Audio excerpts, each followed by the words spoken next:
I stood there in the bright Colorado sun, gazing at the vacant area where our car had been just 10 minutes ago. My wife, Chloe, and her pals, Ela, Stephanie, and Lauren, had vanished. At first, I figured it was one of their foolish pranks. They were always doing something like this, pushing limits, testing how much I'd take before I snapped. 5 years of marriage, and I'd gotten used to their little games, the way they'd laugh at me, the way Chloe would join in instead of standing up for me. But this seemed different. My phone was still connected to the vehicle charger. My wallet was stowed in the glove box. All I had was the faded t-shirt and trousers I was wearing, and a rising pit in my stomach. Minutes passed. We'd been on this road trip to Stephanie's lake property for 3 days now, and I'd been miserable the whole time. Chloe had asked me to come, said it'd be an opportunity to bond with her team.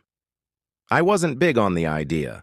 Her pals constantly regarded me like an outsider, tossing off jabs and inside jokes I wasn't part of. But I went regardless, because I loved her, or at least I thought I did. The gas station was in the middle of nowhere, just a dusty small stop off the highway with a flickering sign and a single pump. I'd gone inside to use the restroom, believing they'd wait. They always waited, except this time they didn't. An hour passed. I paced the rough pavement, kicking pebbles, telling myself they'd come back any second, tires crunching gravel, Chloe's voice calling out, "Gotcha!" But the road stayed silent. 2 hours in, perspiration was streaming down my neck, my throat dry. I kept replaying the last few days in my head, the way Stephanie smirked when she accidentally dropped coffee on my lap, how Lauren muttered something to Chloe that made her giggle while glancing at me, how Ela simply watched, that smug little grin on her face. I should have seen it coming. They'd been building up to something and I'd been too foolish to notice. A vehicle drew up, its engine rumbling loud enough to knock me out of my thoughts. The driver, a huge guy with a gray beard and a tattered ball cap, leaned out the window. "You okay, buddy? Been standing there a while?" His voice was hard but compassionate, and it hit me like a punch. I wasn't okay. They weren't coming back. Chloe wasn't coming back. I gulped hard, trying to keep my voice straight. "Yeah. My ride left me. Think you could help?" He nodded like it wasn't the first time he'd seen someone stranded out here. "Get in. Where you headed?" I didn't even know. Home? Back to Chloe? The life we made? Yet as I hopped into the cab, something shifted inside me. 5 years of her laughing at me, blowing me off, letting her friends treat me like garbage, it all came pouring up, hot and heavy. I gazed out the window as the gas station shrank in the side mirror. The driver didn't ask too many questions. Just kept driving, humming some old country song.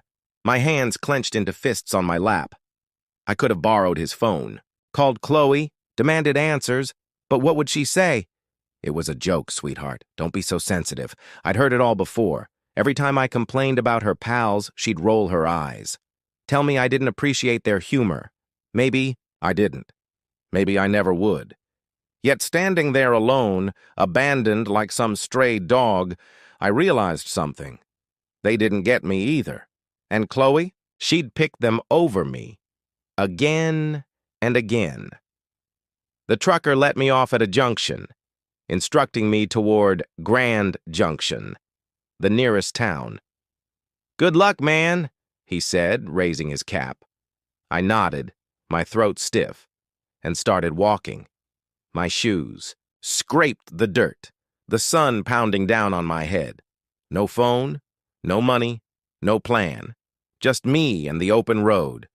Half of me wanted to turn back, to plead with someone at the gas station to call her, to fix this, but another part, a louder part, kept pushing me ahead. I was done being the punchline, done being the guy they laughed at. Chloe and her friends believed they'd won, thought they had me. But as I walked into Grand Junction, a weird peace fell over me. They hadn't broken me, they'd set me free. who'd nod at me or drop a couple of coins on the table, and it felt wonderful, like I was part of something. My hands were calloused now, my arms stronger from carrying containers and washing pots. I'd glimpse my reflection in the diner's glass door sometimes, tired eyes, tangled hair. But a guy who was making it one day at a time.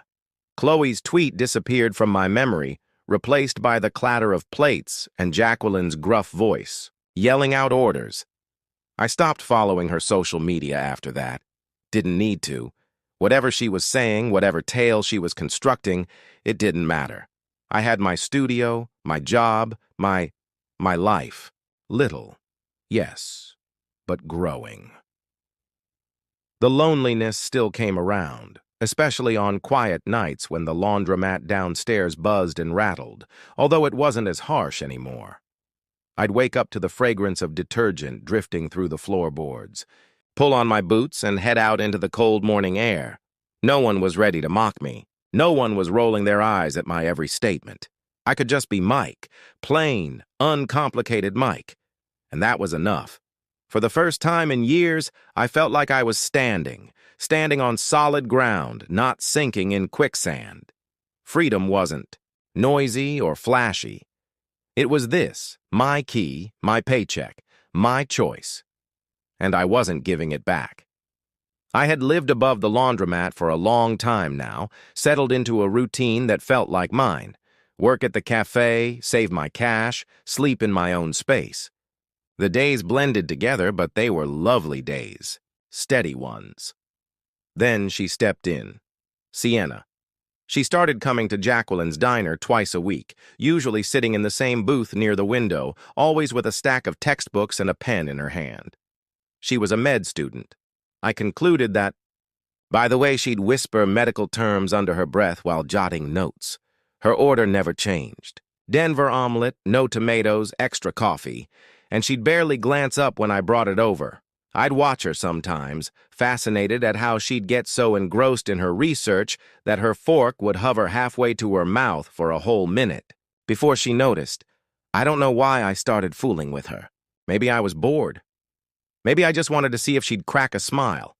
I'd switch out my name tag with random names I made up, Bob one day, Steve the next, Carl after that, just to see if she'd catch it. She didn't. At first, too buried in her books.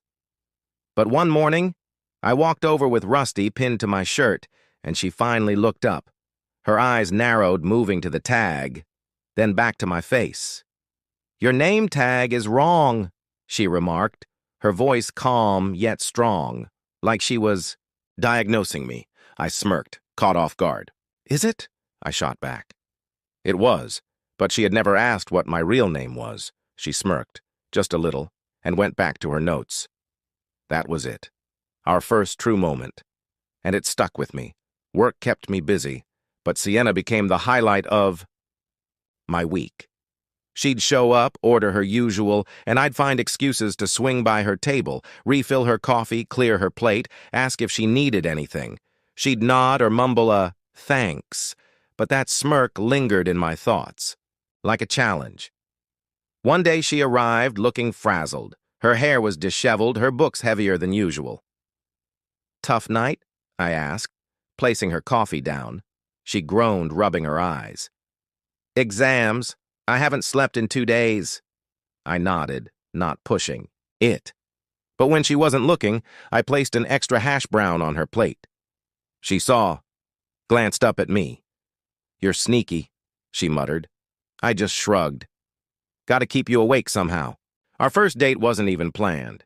She came in one evening all suited up, trousers, a gray blouse, not her usual sweater, and she informed me her friends had bailed on a reservation at some nice pizza place across town. "I'm not wasting." "It," she muttered, half to herself, then glanced at me. "You free?" I was wiping down the counter, my shift almost finished.